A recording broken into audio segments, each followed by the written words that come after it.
1988 की बात है। छोटा सा लड़का पीटर क्विल अपनी माँ के अस्पताल के बेड के पास बैठा है। उसकी माँ कैंसर से लड़ते हुए आखिरी सांसें ले रही है। पीटर की आंखों में आंसू हैं, लेकिन उससे ज्यादा डर है अपनी माँ को खोने का। उसकी माँ उसे आखिरी बार हाथ पकड़ने को कहती है, लेकिन पीटर डर के मारे उसका हाथ नहीं पकड़ पाता। और कुछ ही पल में उसकी माँ की मौत हो जाती है। पीटर भागता है बाहर, अकेला, टूटा हुआ। लेकिन तभी एक रहस्यमयी अंतरिक्ष यान आकर उसे उठा लेता है और वह यहीं से धरती से दूर एक नए सफर की शुरुआत करता है। सालों बाद अब पीटर क्विल बड़ा हो चुका है, एक गैलेक्टिक चोर जो खुद को स्टार लॉर्ड कहता है, हालांकि किसी को उसका ये नाम याद नहीं रहता। वह एक वीरान ग्रह पर पहुंचता है, जहां वह एक अजीब सी चमकती हुई गोल चीज चुराने आया है। एक और भी वह म्यूजिक सुनते हुए उस जगह में एंट्री करता है और एक जबरदस्त स्टाइल में वह ओब हासिल भी कर लेता है। लेकिन जब वह ओब लेकर भागने की कोशिश करता है, तब उसके सामने आ जाता है कोरथ, जो रोनन नाम के खतरनाक विलेन के लिए काम करता है। किसी तरह पीटर वहां से ओब लेकर भागता है और अपने जहाज में उड़ जाता है।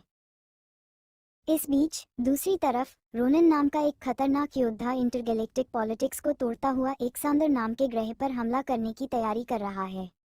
रोनन थनोस नाम के एक और भी शक्तिशाली विलेन के लिए काम कर रहा है, और वह ओब लाने की जिम्मेदारी गम्योरा को देता है, जो थनोस की गोद ली हुई बेटी है। इधर पीटर क्विल उस ओब को बेचने की कोशिश करता है, लेकिन जैसे ही वो प्लानेट एक्सांदर पर कदम रखता है, उसके पीछे लग जाते हैं दो और किरदार, रॉकेट और ग्रूटी। रॉकेट एक बोलने वाला, चालाक और गुस्सैल रैकून है, और ग्रूट एक लंबा पेड़ जैसा जीव है जो सिर्फ एक ही बात कहता है, ये एम ग्रूट। लेकिन उसके दिल में बहुत अपनापन है।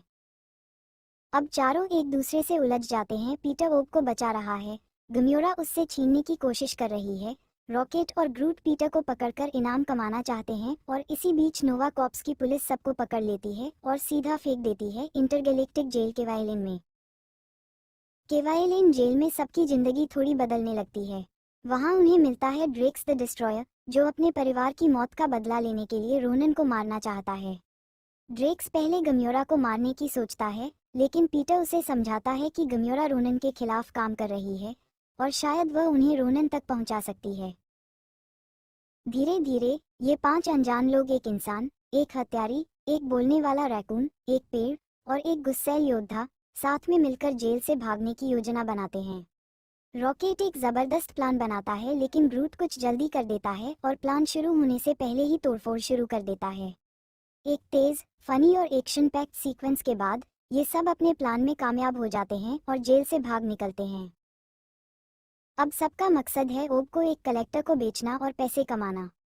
लेकिन उन्हें पता नहीं कि जिस चीज को वे इतना हल्के में ले रहे हैं वही असल में एक इन्फिनिटी स्टोन है, जिसकी ताकत किसी भी ग्रह को पल भर में मिटा सकती है। और उसी को पाने के लिए रोनन और थनोस जैसे खतरनाक लोग भी पीछे पड़े हैं।